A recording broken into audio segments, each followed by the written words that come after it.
Here's how you know if someone's your friend. A, you can tell them bad news and they'll listen. They won't tell you why, you're stupid and why that bad thing happened to you and how something worse happened to them once and, derail the whole conversation. You can actually tell them bad news and they'll listen. So that's a good thing. And then this is a weirder thing. You can tell them good news and they'll help you celebrate.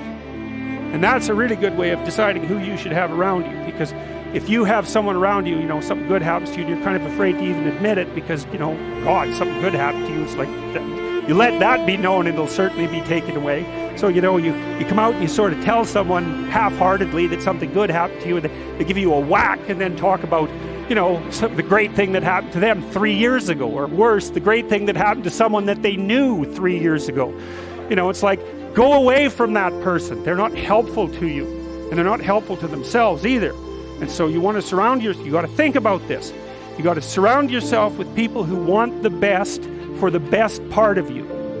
You can hang around with weasels and losers that are trying to pull you down to justify the fact that they're spiraling downhill as well.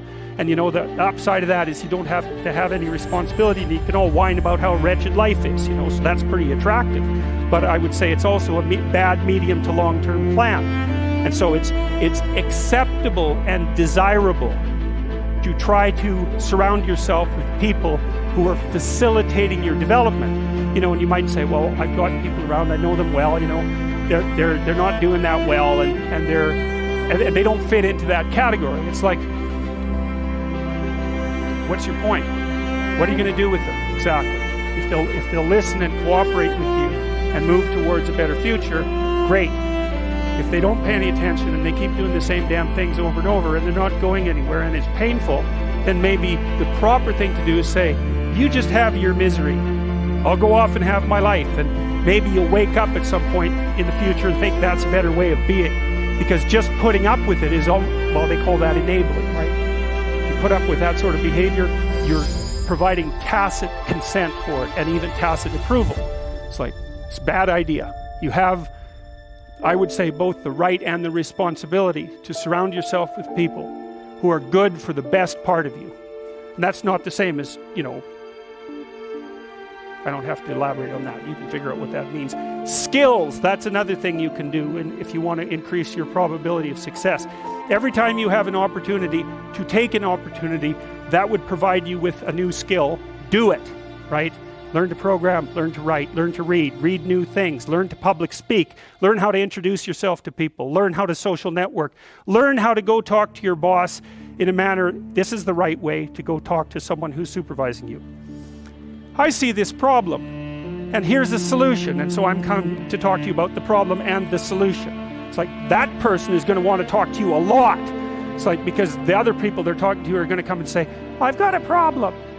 Can you do something about it? It's like they don't want to do something about it. They already got 50 things to do, So if you're the person who constantly brings forth a problem, even if they're accurate problems, is why are they going to want to have you around? You're just another problem. Don't be a problem for the people who want to give you money. That's a good rule of thumb, man. If someone wants to give you money, then help them do that. And if they want to give you status and success, then help them do that, right? And you do that in part by bringing them solutions, and partly you do that by developing your skills. And so if things aren't going very well for you, this is also a good way of evaluating an opportunity. Should you take an opportunity? Well, here's the rule.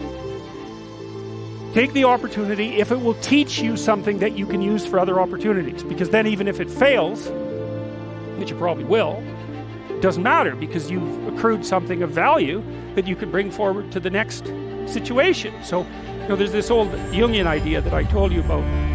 In the Chartres Cathedral, for example, the cathedral's made in the form of a cross, and the cross signifies the center of the world, and the dome signifies the sky. And so right below the dome at the center of the world, and it's a cross because the cross is the place of suffering. So that's the center of the world, because that's what you are. You're the place of suffering, right? You're the place of conscious suffering. That's the center of the world. And so inscribed on the floor is a maze, and you enter, it's a big maze, and it's a mandala, and there's a kind of a flower-shaped resting place right in the center. And what you're doing is walking in the maze, and you walk all 4 quadrants, and you get to the middle, which is where you want to be. You want to be in the middle.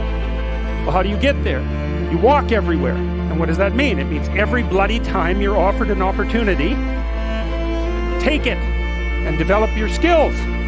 And that's better than wealth, by the way. In fact, it actually constitutes wealth, because wealth constitutes what you have when someone takes all your money away, right?